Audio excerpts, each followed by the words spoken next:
really put a lot more attention and dedication into our sample kits and how we reach out to our customers as well. And so we have a really amazing creative team that we've built internally.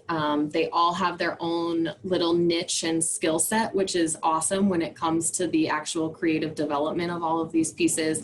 So not two pieces are alike, and that's the excitement of it. And that's how we want it to be. So we want our customers to really have something show up and have it stand out from what else they're receiving, whether everything is coming in through their warehouse or their front office or wherever it's at. We want it to be memorable for them and have it be an experience, and have them hold on to it also. So you'll see a variety of them over my head. But one that I would say was a much larger initiative for us this year were face masks. I think it's something that we all had no other choice but to kind of get involved in. And then we had so many options we didn't even know what to do with. They're all different types. They're all from different brands.